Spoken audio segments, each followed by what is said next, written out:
오늘 우리 이 시간 함께 하신 우리 모든 성도님들에게 교회를 온전케 하시고 또 우리에게 바른 믿음을 주시는 하나님의 은혜가 함께 하시기를 주의 이름으로 축원드립니다. 요즘에 뉴스를 틀면 제일 먼저 나오는 기사는 안타깝지만 금품수수, 뇌물증명 등등의 부정부패를 비롯해서 더 안타깝지만 성폭행, 또 누구누구 갑질 이런 문제를 위해서 누가 구속됐네, 누가 풀려났네, 누가 재판 중이네 하는 내용들이 뉴스 천벌이죠. 참 안타깝기 그지없습니다. 그런데 이 죄인 신분으로 이 수사 대상에 오른 분들이 보이는 태도 중에 공통적인 것은 그 누구도 속 시원하게 인정하는 사람이 아무도 없다라는 겁니다. 그 누구도. 사람들은 자기가 지은 죄에 대하여 보통 세 가지 반응을 보입니다. 보통. 첫 번째는 정말 본능적이죠. 본능적으로 내가 안 했다. 오리발님이죠. 내가 안 했다. 두 번째는요, 어떻게 하다 보니까 내가 한 짓이 밝혀지면, 증거가 나오면 어떻게든 이 죄의 무게를 가볍게 하려고 애를 쓰죠. 남 탓하거나 변명하거나 다른 사람이 그랬다 하거나 하여간 어떻게든 이 축소하려고 애를 씁니다. 마지막 세 번째는 사실 그대로 인정하는 거죠. 여러분, 이 세 가지 경우에 가장 정의로운 사람을 꼽으라고 한다면 어떤 사람일까요? 정의로운 사람. 질문이 좀 이상한가요? 죄인인데, 그쵸? 죄를 범한 사람들인데 어쨌거나 근데 누가 정의로우냐 라고 하면 여러분 의문이 들지도 모르겠어요. 그러면 정의로운 사람이라면 죄와는 아무 상관이 없어야 되는데, 여러분 그렇게 여러분 생각하시면 제가 질문 하나만 드리겠습니다. 죄 없는 사람이 있을까요? 이 자리에 계신 여러분들은 나는 죄 없다라고 그렇게 혹시 스스로 혹시 자신, 확신에 차 계신가요? 나는 죄 없다. 참고로 여러분 신앙인에게 있어서 제일 무서운 죄는 하나님을 기만하는 죄입니다. 기만이 뭐죠? 속이는 것, 감추는 것. 여러분 하나님 앞에 감출 수 있는 것이 아무것도 없어요. 만천하에 다 드러나게 되어 있어요. 오늘 우리가 읽진 않았지만 쭉 읽다 보면 하나님께서 나단 선지자를 통해서 하신 말씀이 있어요. 너는 은밀한 가운데 행했으나 나는 백주 대낮에 행하리라. 하나님 다 보셔요. 안 보시는 게 없어요. 여러분 이미 다 알고 계신데, 이미 다 알고 계신 하나님 앞에 아니라고 기만한다라는 것, 그거야말로 여러분 정말 무서운 대가를 치르게 되어 있습니다. 세상 법정에서는 그게 통할지 몰라도 하나님께는 통하지 않습니다. 그러므로 본래 우리가 정의롭다라는 말을 듣기 위해서는 어떻게 해야 되겠는가? 죄인인 우리가 하나님 보시기에 정의로울 수 있겠는가? 하나님 보시기에. 여러분 하나님께서 우리에게 요구하시는 정의, 정직 이런 거는 우리가 알고 있는 개념과는 좀 다릅니다. 하나님은 오직 의로우시며 정의와 공의의 하나님이시며 무엇보다 공평하신 하나님이십니다. 그래서 보통 우리가 생각하는 정의로운 분, 전혀 죄가 없으신 분, 의로우신 분은 오직 하나님밖에 없어요. 우리는 다 죄인이에요. 만약에 죄가 전혀 없이 의로운 사람, 정의로운 사람 찾으라고 한다면 사람이었던 예수님, 그렇죠? 사람이셨던 예수님. 근데 아이러니하게도, 정말 아이러니하게도 하나님은, 죄 없으신 하나님은요, 죄인들 속에서 정의로운 사람을 찾으세요. 죄인들 가운데에서 정의로운 사람을 찾으세요.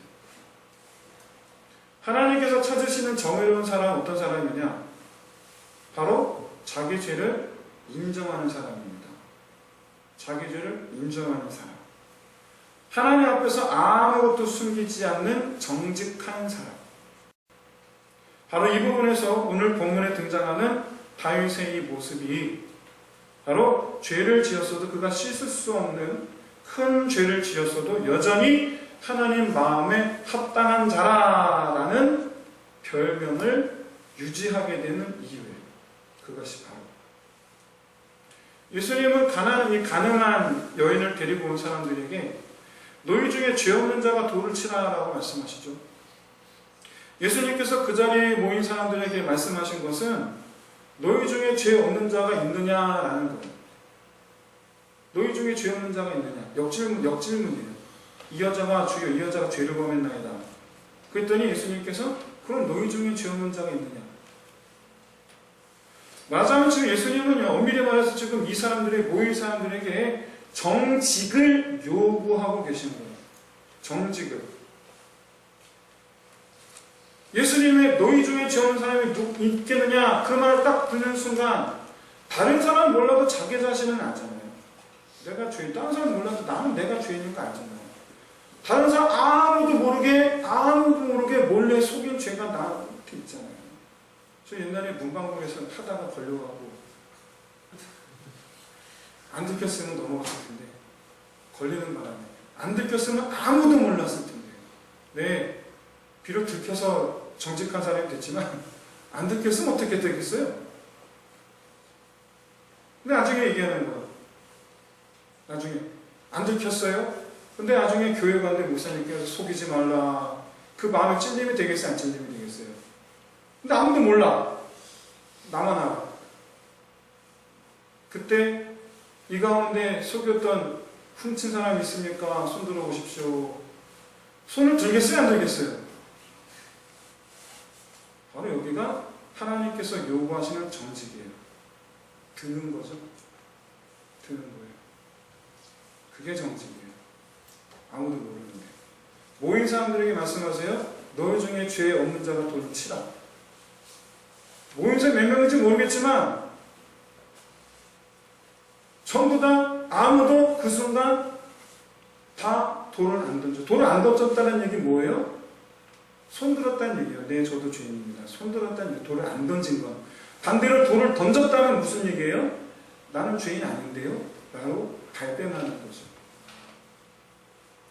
그렇게 정직을 요구하시는 예수님의 말씀에 그들은 정말 꼼짝도 못했어요. 꼼짝도 못했어요. 정직은 두 가지 면이 있습니다. 첫 번째는 애시당초 저울추를 속이지 않는 정직이에요. 애시당초 안 속이는 거예요. 그런데 두 번째는 속인 것을 들켰을 때 속였다고 인정하는 것도 정직이에요. 그것도 정직이에요. 처음 정직은 죄 없는 정직이지만 두 번째 정직은 죄 가운데 정직이에요. 하나님께서 우리에게 요구하시는 정직은 어떤 정직입니까? 죄 없는 가운데 정직이 아니고 죄 가운데 정직이에요. 왜 하나님 아시거든요. 우리 교회 문 열고 나가는 순간 또 어떤 죄를 저질지 몰라요. 죄 가운데 정직이에요. 죄 가운데 정직. 그게 하나님 우리에게 요구하시는 정직하라라는 말씀이에요. 화면 보여주세요. 죄 영어로 한번 저 영어 단어 공부 좀 한번 해보겠습니다. 화면을 보시면 그러면 요구하다라는 뜻이 두 개가 있는데 첫 번째 몇 개 가지가 있는데 그 중에 하나 require. 영어는 명사로 requirement이죠. 이 requirement라는 건 특별히 법에 합당하도록 요구하는 거예요. 지켜라, 법을 지켜라, 교통법규를 지키시오라고 요구하는 것, 그때 사용하는 것이 바로 리콰이어먼트입니다. 법을 지키라. 즉 리콰이어먼트의 의미에서 하나님께서 우리에게 정직을 요구하신다라는 것은 바로 죄 없는 정직을 가리켜요. 그런데 하나님은 우리에게 리콰이어먼트 하지 않으세요. 그러면 어떤 요구를 하시느냐? 디맨드 하세요. 정직하라라고 요구하시는 그 요구는 디맨드는 뭡니까? 하지 않으려는 이들에게 강제로라도 좀 하라는 거. 우리말로 표현하면 디맨드는 우리말로 표현하면 좀 해. 좀 해. 이게 디맨드입니다. 그러니까 하나님께서 우리에게 실질적으로 요구하시는 좀 정직해라 라고 요구하실 때의 단어는 디맨드. 바로 죄 가운데서의 정직이에요. 그만 좀 하고 정직해라. 그만 좀 속이고 정직해라. 예수님은 가난한 여인을 붙잡아온 사람들에게 너희 중에 죄 없는 자가 돌로 치라라고 말씀하신 것, 솔직히 말해라, 너희 중에 죄가 없는지. 즉 지금 예수님은 그들에게 디멘트하고 계신 거예요. 그런데 의외로 그 자리에 있었던 사람들이 전부 의외로 정직하게 행동합니다. 전부 다. 의외죠. 의외죠. 정직하게 행동해요. 자신들도 죄인임을 인정하고는 그 여인에게 돌을 던지고 다 떠나갑니다. 최소한 이들은 그래서 의로운 사람들이에요. 그래서. 만약에 난 아니라고, 난 아닌데요? 하고 마음을 딱딱하게 하고서 돌을 던졌다면 우리는 그 사람을 뭐라고 얘기할까요? 그는 어떤 사람이라고? 불의한 사람이에요. 그는 불의한 자라. 다시 정의의 문제로 돌아옵니다. 여러분, 정의로운 사람이라는 사전적 의미는 말 그대로 바르고 의로운 사람이에요. 바르고 의로운 사람. 말 그대로. 그런데 모든 사람이 죄인임을 아는 우리 그리스도인들은 정의 문제 역시 정직과 같은 관점에서 바라봐야 돼요. 같은 관점에서. 정의 역시 두 가지 면이 있어요. 사전적 의미로는 처음부터 죄 짓지 말고 바르게. 그렇죠? 이게 사전적 의미죠.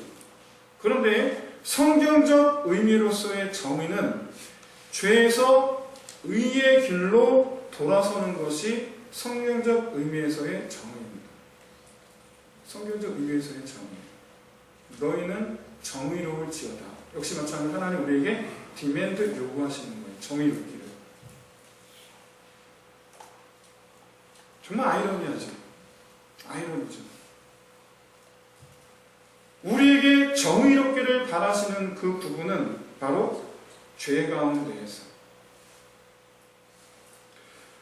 내가 지은 죄에 대하여 정의로워야 된다는 거예요. 내가 지은 죄에 대해 정의롭다라는 말이 무슨 말입니까? 내가 지은 그 죄에서 내가 돌아서는 걸 말하는 거예요. 그럴 수 있는 이유는 바로 예수 그리스도 십자가 은혜 때문입니다. 예수 그리스도 십자가 은혜 때문이에요. 하나님께서 우리를 의롭다 하심은 우리로 하여금 예수 십자가를 믿고 죄에서 의로 돌아서게 하신 것을 말씀합니다. 이렇게 정직하라 디맨드 하시는 이 하나님의 요구에, 하나님의 이 디맨드에 응답하는 사람을 성경은 뭐라고 말씀하신다고요? 의롭다라고 말씀하세요. 의롭다. 이게 여러분 다 십자가 은혜 때문이에요. 로마서 4장 25절 말씀에서 이렇게 말씀하십니다. 예수는 우리가 범죄한 것 때문에 내줌이 되고 또한 우리를 의롭다 하시기 위하여 살아나셨느니라. 그리고 이어서 로마서 8장 30절에서 말씀하십니다. 또 미리 정하신 그들을 또한 부르신 그들을 또한 의롭다 하시고 의롭다 하신 그들을 또한 영화롭게 하셨느니라. 오늘 본문에서 선지자 나단이 다윗을 찾아와서 한 가지 질문을 던지는 것으로 사무엘하 12장이 시작합니다. 사실 제가 이걸 다 읽을 수가 없어서 앞에 1절부터 6절까지만 읽은 거예요. 오늘 본문은 12장 전체에 대한 내용이에요.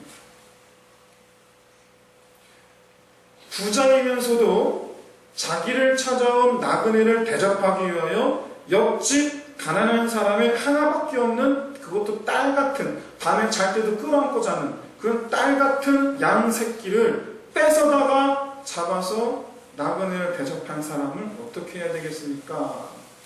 그랬더니 이 얘기를 들은 다윗이 진짜인 줄 알고, 그게 진짜 있었던 일인 줄 알고 심히 분노했다라고 성경은 말씀합니다. 심히. 얼굴 시뻘개졌다는 얘기예요.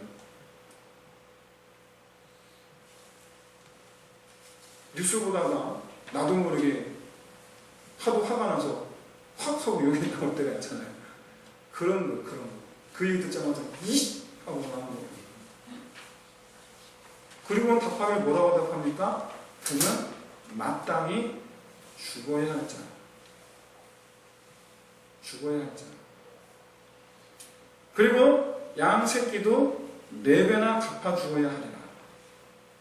만약에 이것이 진짜 있었던 일이라면, 사실이라면, 나단이 전한 이 얘기가 지어낸 얘기가 아니라 진짜 있는 일이라면 다윗은 이스라엘의 왕으로서 실제로 그렇게 했을 겁니다. 실제로 그렇게 했을 겁니다. 왜?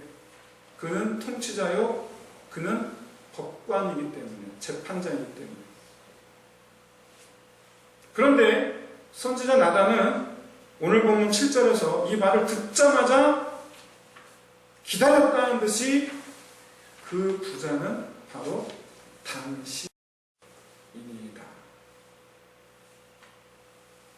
그러면서 이어서 하나님의 심판을 전합니다. 하나님의 심판의 말씀을 들은 다윗은 그의 시편 51편 4절에서 이렇게 말하죠. 내가 주께만 범죄하여 주의 목전에 악을 행하였사오니 주께서 말씀하실 때 의로우시다 하고 주께서 심판하실 때에 순전하시다 하리이다. 심판하실 때에 주의 그 심판이 순전하시다, 의로우시다, 당연하시다, 마땅하시다 라는 뜻이에요. 근데 이 심판은 사실 누구를 향한 거죠? 자기를 향한 거예요. 자기를 향한 거예요. 이것은 자기 범죄를 인정할 뿐만 아니라 하나님의 심판이, 나를 향한 하나님의 심판이 당연한 것입니다 라고 받아들이는 거예요. 시편 51편은 밧세바와 간음하고 난 뒤에 나단 선지자의 책망을 들은 뒤에 지은 시예요. 이 책망을 들은 뒤에. 근데 나단 선지자가 전한 하나님의 심판의 제일 마지막 말미가 뭡니까? 그게 참 충격적이에요. 그건 잠시 후에 다루겠습니다. 모든 범죄는 반드시 판결이 뒤따라야 합니다. 그래야 공의가 바로 섭니다. 오늘날 우리가 뉴스를 통해서 접하는 수많은 소식들 가운데에 우리가 실망하는 뉴스를 꼽으라 라고 한다면, 낙담, 낙심, 실망하는 뉴스를 꼽으라고 한다면 그것은 범죄를 저지른 사람이 받은 형량이 우리가 생각하는 것보다 터무니없이 적을 때입니다.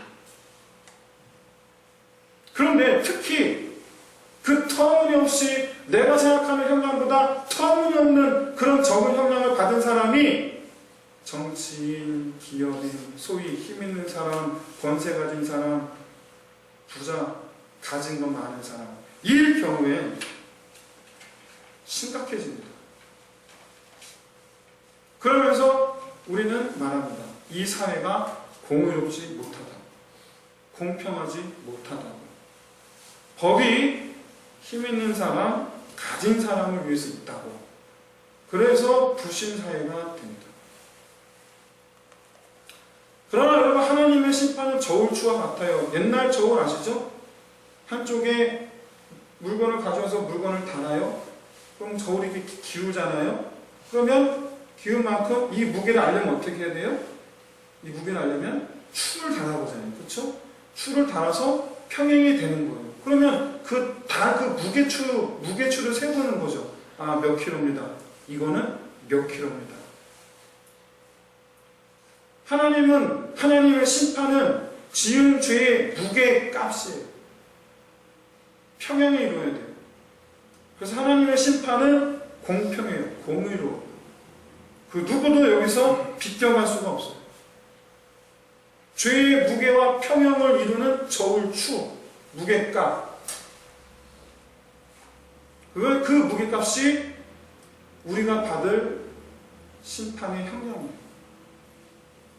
그런데 다윗이 선지자 나단이 얘기한 이 부자가 가난한 자의 것을 빼앗은 것에 대해서 분노하면서 반드시 죽여야 할 뿐만 아니라 4배나 갚을 거라고 대답한 것은 사실은 과한 형벌입니다. 과한 형벌이에요. 다윗은 분노했기 때문에 본인 스스로가 형평성을 잃었어요. 왜죠? 양새끼를 빼앗은 것에 대해서 갚으려면 어떻게 하면 돼요? 양새끼만 다시 갚아주면 되는 일이에요. 빼앗은 것 돌려주면 되는 거예요. 실제로 레위기에서 양을 훔쳤을 경우에는 4배를 갚아주고 소를 훔쳤을 경우에는 5배를 갚아주라고 말합니다. 그에 근거해서 양을 4배를 갚아주라고 지금 말씀하고 있는 거예요. 그런데 그는 한마디 덧붙였어요. 그는 죽어야 할 자라. 과하게. 그는 형평성을 잃은 판단을 했어요.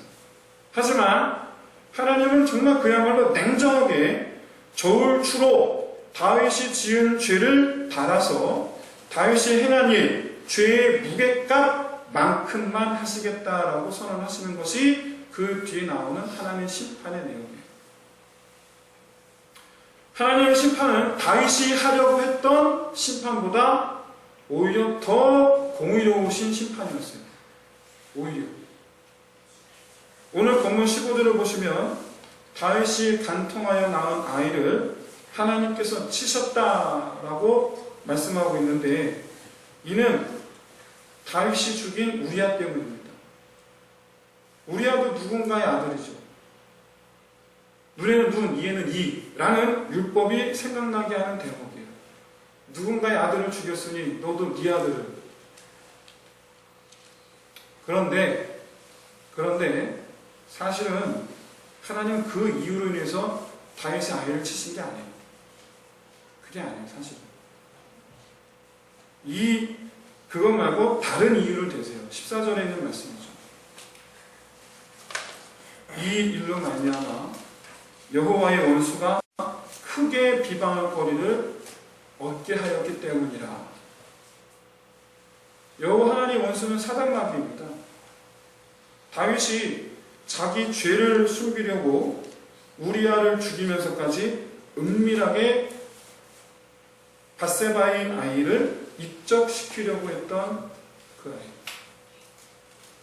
그래서 사무엘하 12장 14절의 이 말씀은 어떤 의미냐면 사단마귀가 이 아이로 말미암아 여호와 하나님께 이렇게 따지고 든다라는 거예요.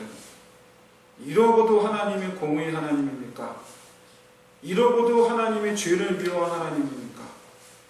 이런 하나님은 죄를 허용하는 하나님 아닙니까? 이게 하나님이 세우시는 하나님의 나라는 죄를 허용하는 나라 아닙니까? 라고 비방을 할 거라는 얘기예요. 그 아이로 인해서. 즉 다윗의 죄가 하나님에게까지 영향을 미쳤다라는 얘기예요. 왜냐하면 다윗이 왕된 건 누구 때문입니까? 하나님 때문이잖아요. 하나님 왕성하셨잖아요. 하나님이 다윗을 사랑하셨고 다윗을 왕으로 세우셨고 다윗을 통해서 일하셨는데 사단 마귀가 볼 때에 그런 다윗의 범죄까지도 하나님을 사랑하는 거 아니냐라고 비방할 거라는 얘기가 바로 14절 말씀입니다. 태어난 아이가 무슨 죄가 있을까? 내 죄 때문에 죽음을 당한 아들. 어쩌면 우리는 어쩌면 이 같은 하나님의 처사를 두고 잔인한 하나님이다라고 생각할지도 모릅니다. 그러나 밧세바가 이 아이를 낳은 시점을 생각해 본다면 여자가 임신해서 아이를 낳는 날수 누구나 다 똑같아요. 우리아가 집에 없는 동안에 아이를 갖게 되었다는 것. 그런데 공교롭게도 우리아가 죽으니까 다윗이 밧세바를 아내로 맞이한 점. 이건 누가 봐도 백성들 가운데 누가 봐도 어떻게 됐는지 다 아는 내용. 누가 봐도. 이 아이가 장성한다 해서도 신하들 사이에서 논란의 중심에 설 수밖에 없는 아이예요. 그러나 이런저런 사정을 따지기 앞서서 저는 사실 오늘 본문을 준비하면서 많은 고민했습니다. 정말로 많은 고민했어요. 일주일 내내 고민했어요. 태어난 지 7일 만에 죽은 아이에 대한 하나님의 심판을 논한다는 것. 이게 설교하기가 너무 힘들었어요. 실제로 많은 사람들이 이것 때문에 시험들도 많이 봅니다. 이 부분 때문에. 사실은 그냥 어물쩍 넘어가 버릴까도 생각했어요. 굳이 뭐 시험 되게 할 이유도 없고. 그런데 제가 그렇게 하면 성경대로 설교해야 한다는 원칙을 깰 수밖에 없게 되는 데다가 가장 중요한 건 다윗이 느꼈을 자기 죄에 대한 깊은 고통, 그 고통 가운데서도 다윗이 지켜냈던 정직을 설명하는 것이 이 아이에 대한 언급을 하지 않으면 마치 대충 때우다만 썩은 이처럼 찝찝함을 남기게 될 것이기 때문에 그래서 그냥 넘어갈 수가 없었어요.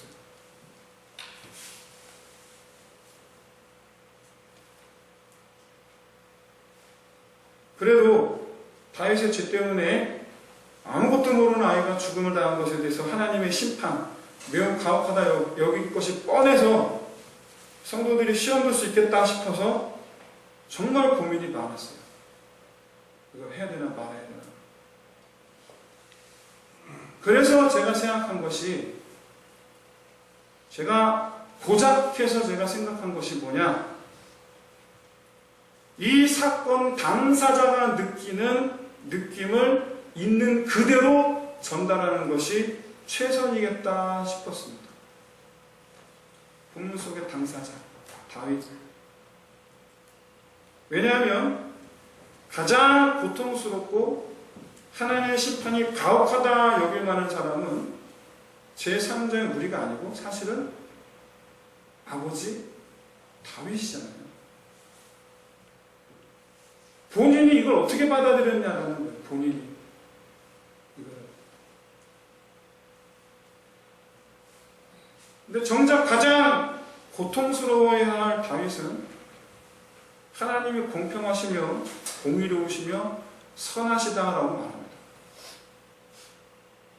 자기가 이 일을 당한 것이 당연하다라고 말합니다.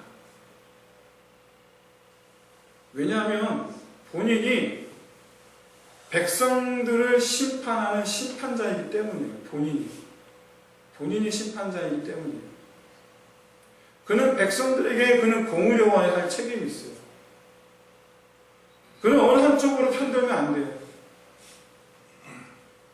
만약에 다윗이 다스리는 자로서 한쪽으로 치우쳐 공의롭지 못하다면 그 나라가 바로 서겠습니까? 힘 있는 자, 가진 자의 편에 서는 통치자를 백성들이 따르겠습니까? 이 사실을 다윗은 너무나 잘 알고 있었어요. 내가 누구인지를, 내가 어떤 사람인지를, 내가 지켜야 하는 자리가 어떤 자리인지를 그는 본인이 너무 잘 알았어요. 나단이 말한 부자, 자기예요. 나단이 말한 가난한 사람, 우리아예요. 다윗은 강한 자고 우리아는 약한 자예요. 다윗을 사울의 손에서 건져내셨고 사울의 자리에 앉히셨고 다윗으로 하여금 부족함이 없게 하셨어요. 그는 안 해도 많은 사람이에요. 그는 정말 부족함이 하나도 없는 사람이었어요. 그런데도 불구하고 다윗은 그것도 모자르다고 남의 것을 빼앗았어요. 그것도 모자르다고.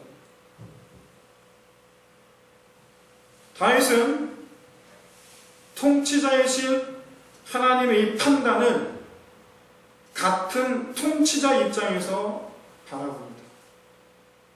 그리고 말합니다. 그래서 말합니다. 하나님은 공의로우십니다. 하나님은 공평하시나이다. 이에 대한 말씀이 시편 51편 4절 말씀입니다. 주께서 심판하실 때에 순전하시이다 하리이다. 이 말을 할 때에 나단이 선포한 심판의 마지막에 뭐라고요? 당신의 아이가 죽을지입니다. 이게 심판의 마지막 선언이에요. 근데 그 선언을 듣고 쓴 시가 시편 51편이에요. 주의 심판이 순전하십니다.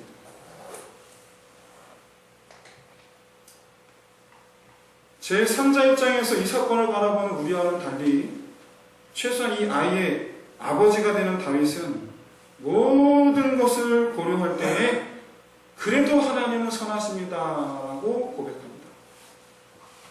어쩌면 다윗은 아들에 대한 이 감정을 평생 가져갔을지도 몰라요. 평생. 죽을 때까지.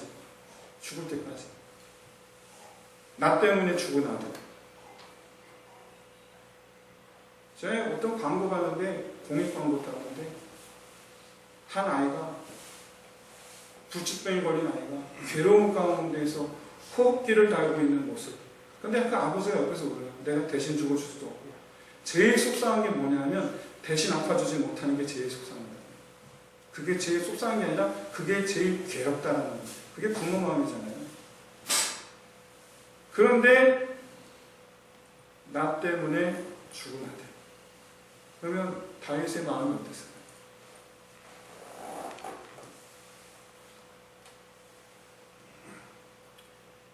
역지사지라는 말이 있습니다.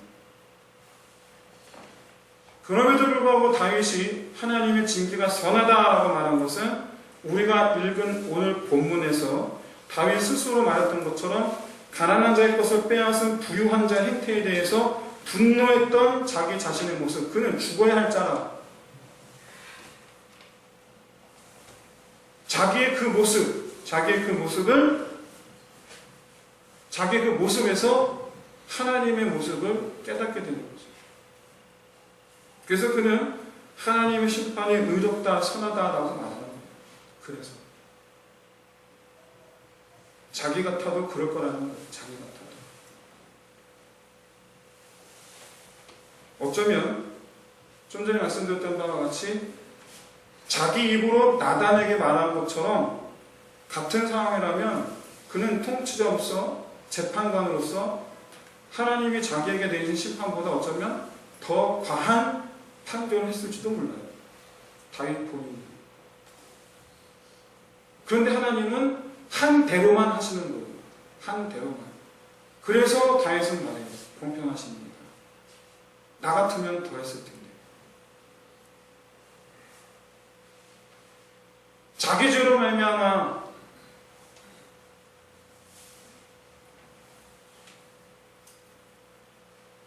하루아침에 아들을 잃고 며느리를 빼앗긴 우리아의 그 자의 그 고통. 더구나 빼앗긴 자가, 내게서 아들을 빼앗긴 자가, 우리에게서 아들을 빼앗아간 자가 다른 사람도 아닌 아들이 평소 충성했던 사람이자 동시에 이 나라의 왕이라는 점을 생각한다면, 여러분 그것만 생각해도 다윗은 아마 평생 후회하고 살지 않았을까요? 나라의 왕인 내가, 백성들을 재판하는 내가 도대체 무슨 짓을 한 거냐? 내가 지금 도대체 무슨 짓을 한 건가? 내게 충성한 우리아에게 도대체 내가 지금 무슨 짓을 한 건가? 백성들을 돌보라고 맡긴 자리에서 백성들의 것을 빼앗는 자가 되었다라는 이 사실 때문에 그는 하나님께 항변할 수가 없는 거예요. 너무합니다. 항변할 수가 없는 거예요.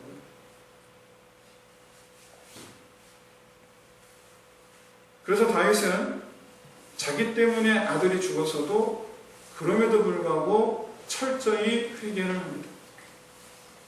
시편 51편은 아들을 잃은 슬픔이 녹아있는 시편이고 더 나아가서 동시에 남의 것을 빼앗은 자기 죄에 대한 고통이 함께 버무러져 있는 시입니다. 그리고 백성들과 왕이라는 자기 입장, 빼앗긴 자의 고통과 돌보는 자의 사명을 내팽개쳐버린 자기 혐오 사이에서 중심을 잡은 다윗은 그래서 하나님은 공의로우십니다 라고 말합니다. 내 자식만 생각하면 한없이 억울하지만 남의 자식을 죽인 그 부모의 바라볼 때 하나님은 공평하십니다.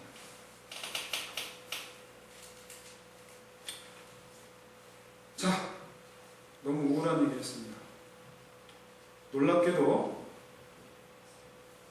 오늘 본문과 같은 사건은 성경에 더 이상 나오지 않습니다. 딱 여기만, 성경 전체에서 여기만. 그럼 하나님은 왜 이와 같은 교훈을 주시는가? 왜 다윗에게만 가혹하셨는가? 우리가 볼 땐 가혹하죠. 뭘 알게 하고 싶으신 건가? 오늘 보면 사무엘하 12장 20절을 보십시오. 아이를 위해서 금식하던 다윗이 아이가 죽은 다음에 아이가 죽었습니다 라는 말을 듣자마자 제일 먼저 한 일이 뭐냐면 바로 하나님을 경배하는 일이었어요. 그리고 나서 하나님은 곧바로 그 다음 장면이 바로 뭐냐면 솔로몬을 주시는 장면으로 갑작스럽게 화면이 바뀌어요. 갑작스럽게 화면이 바뀌어요. 즉 금식하며 울며 기도하다 아들이 죽었다라는 소리에 벌떡 일어나 하나님을 제일 먼저 한 일, 하나님을 경배한 일, 다윗의 그 모습을 보시고 하나님께서 한 가지 일을 결심하세요. 다윗과 바세바 사이에 다시 아들을 주시는 거예요. 그리고 그 아들을 하나님께서 사랑하시는 거예요. 솔로몬은요, 아버지 다윗 때문에 이유 없이 태어나면서부터 하나님의 사랑을 받은 아들이에요. 이유 없이. 하나님께서 솔로몬을 사랑하신 것 역설적이게도 다윗 때문이에요. 다윗이 하나님을 대적하지 아니하고 진심으로 뉘우쳐 하나님은 공의로우십니다 라고 선언하면서 하나님을 경배하는 자리로 돌아왔기 때문에 무엇보다 솔로몬은 바세바가 우리아의 아내로서가 아니라 다윗의 아들로서 말씀 잘못드렸습니다. 바세바가 우리아의 아내로서 다윗의 아들을 낳은 것이 아니라 다윗의 아내로서 다윗의 아들을 낳았기 때문에 그래서 다윗을 위하여 그 사실 자체가 바로 뭐냐면 다윗을 위하여 하나님께서 솔로몬을 주셨고 바세바를 위하여 그 솔로몬을 사랑하셨다는 거예요. 즉 그 일을 다 하나님께서 잊어버리셨다는 얘기예요. 하나님 다시는 꺼내지 않으시겠다. 다 잊어버리셨다는 얘기예요. 다윗은 자기 죄에 대해서 정직했고 하나님 앞에서 정의를 회복합니다. 죄에서 의의 길로 돌아섭니다. 저는 여기서 다윗의 죄 때문에 아무런 죄 없이 죽은 이 아들을 예수 그리스도와 연결한다면 그러면 그게 여러분 무리한 해석이 될까요? 그렇죠, 여러분. 죄 없는 자가 다른 사람의 죄 때문에 죽음을 당했다. 그래서 내 죄가 죄의 사함을 받았다라는 점을 우리가 볼 때에 유사한 점이 있다라는 것을 여러분 발견할 수 있으시기를 바랍니다. 그래서 이는 장차 하나님께서 자기 아들을 내어주실 것을 우리 죄 때문에 자기 아들을 내어주실 것을 보여주시는 장면 중에 하나로 우리가 봐도 무방하지 않을까. 물론 그렇다고 해서 정말로 다윗의 죽은 아들과 예수 그리스도를 연결하는 것은 비약임은 틀림이 없습니다. 그러나 시편 110편 4절에서 다윗이 쓴 시편 110편 4절에서 여호와는 맹세하고 변하지 아니하시리라 이르시기를 너는 멜기세덱의 서유를 따라 영원한 제사장이라 하셨도다. 이 그리스도를 예언하는 시. 그리스도를 예언하는데 그리스도를 누구라 칭하고 있습니까? 멜기세덱의 서유를 따르는 제사장이라. 여러분, 제사장이 뭐하는 사람이에요? 다른 사람의 죄를 위해서 번제 드리는 사람. 근데 예수님 본인이 번제로 드려지죠. 즉 예수님이 곧 다른 사람의 죄를 위해서 자기 자신을 드리는 그런 제사장으로서의 사역을 시편 110편 4절에서 예언한 겁니다. 그냥 쉽게 얘기해서 시편 110편 4절 말씀은 예수 그리스도는 다른 사람의 죄 때문에 죽어주실 분이다 라는 얘기예요. 이제 말씀 마치겠습니다. 다윗은 자기 죄의 심각성을 깨닫습니다. 그래서 그는 죄 속에서 정직했고 그로 말미암아 하나님 앞에 의롭다 하심을 얻었습니다. 그는 자기 자신에게 행하신 하나님의 심판을 저울추 원한적으로 기울지 않는 공평한 하나님의 공의로 보았습니다. 비록 다윗은 자기 죄 때문에 자기 아들을 내어줌이 되었지만 다윗은 장차 하나님께서 우리 죄 때문에 하나님께서 자기 아들을 내어줄 것임을 보았습니다. 사랑하는 성도 여러분, 오늘날 우리에게 하나님은 다윗에게 행하신 심판과는 달리 나의 죄를 위해서 이미 하나님 자기 아들을 내어주셨어요. 오늘 본문과 같은 일들은 일어나지 않아요. 참고로 성경 속에서도 여기밖에 없어요. 그러나 다윗은 이 사건이 통해서 다윗은 하나님의 공평하심을, 하나님의 이 심판이 공평하시다고 말하면서 동시에 예수 그리스도의 오심을 그는 바랍니다.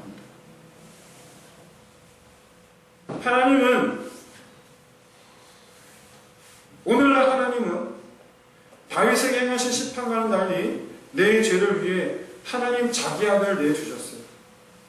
나 때문에 자기 아들을 내어주는 아버지의 고통을 하나님이 감내하셨어요. 하나님은 내 죄의 무게를 다시고 저울의 평형을 이루기 위해서 반대편에 자기 아들을 달아놓으셨어요. 여러분 인정하십시오. 예수 그리스도가 내 죄에 대한 저울의 무게추입니다. 예수 그리스도가 내 죄에 대한 무게추입니다. 이 시간 오늘 함께 하신 우리 모든 성도님들에게 공평하시기 위하여 자기 아들을 내어주신 하나님의 은혜가 함께 하시기를 주의 이름으로 축원드립니다. 이 시간